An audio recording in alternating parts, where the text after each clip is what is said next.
લઈ લો મજા લઈ લો, બધાએ લીધી તમે લઈ લો મજા।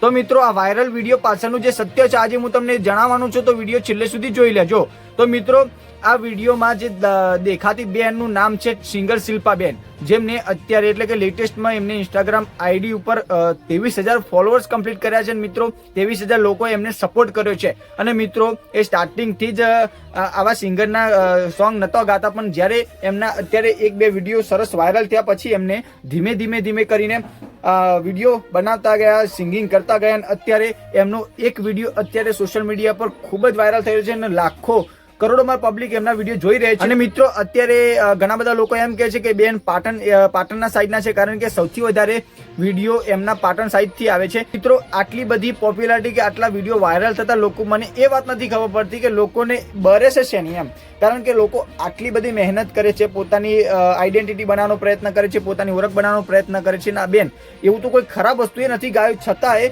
એમને આટલું બધું મજાક ઉડાડવામાં કેમ આવે છે? તો મિત્રો એ પાછળ હું તમને જણાવવાનું છું, તો વિડીયોને મિત્રો છેલ્લે સુધી જોઈ રહેજો। હું તમને એક પ્રશ્ન કરવા જઈ રહ્યો છું કે શું કોઈ ગાયક કે ગાયિકાની એક નાની ભૂલને આધારે તેમની આખી મહેનતનું મૂલ્યાંકન કરવું યોગ્ય છે?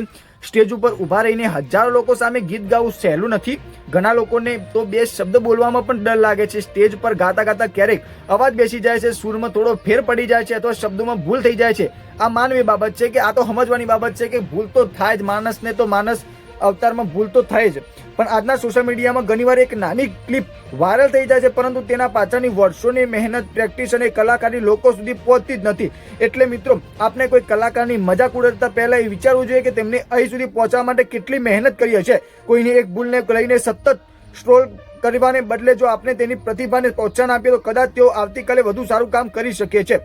તો મિત્રો તમે આ બેન પાછળ વિડીયો બનાવો, ખોટા મજાક કરો, એના બદલે એમને પ્રોત્સાહન આપો, એમને આગળ વધારવા માટે પ્રયત્ન કરો। એવા વિડીયો બનાવો કે બેનને એ પોતાના જીવનમાં આગળ કરી શકે, પોતાના જીવનમાં પોતાના સુરમાં સુધાર કરી શકે। એવા વિડીયો બનાવો જેથી આ બેન પોતાની આઈડેન્ટિટી, પોતાની ઓળખ, પોતાનું પરિવારનું નામ રોશન કરી શકે અને કલાકારની દુનિયામાં એમનું પોતાનું પણ એક અલગ નામ બનાવી શકે। તો મિત્રો એવા વિડીયો બનાવો કે જેથી આ બેનને પ્રોત્સાહન મળે। તો મિત્રો આ બાબતમાં તમારે શું કહેવું છે કોમેન્ટના માધ્યમથી અવશ્ય જણાવજો, અને વિડીયોને વધારે લોકો સુધી શેર કરજો અને વિડીયોને લાઇક કરજો અને આ નવી આઈડી બનાવી સબસ્ક્રાઇબ કરજો। મિત્રો તમે આટલું કરશો તો આ બેનની મહેનત દરેક લોકો સુધી પહોંચી શકશે, અને દરેક લોકો જે મજાક બનાવે છે આ વિડીયોનો તો એમને પણ આ વિડીયો પહોંચશે, તો એમને પણ ખબર પડશે કે આ બેન કેટલી મહેનત કરે છે, કેટલી પ્રેક્ટિસ કરે છે પોતાની આઈડેન્ટિટી, પોતાની ઓળખને, પોતાની સુધાર કરવા માટે પોતાના જીવન। તો મિત્રો લાઇક કરી લેજો અને કોમેન્ટના માધ્યમથી તમારો પ્રતિભાવ અવશ્ય આપજો, અને નવી આઈડી બનાવે છે સબસ્ક્રાઇબ કરી લેજો। તો મિત્રો મળીશું નવા વિડીયોમાં, ને જય માતાજી।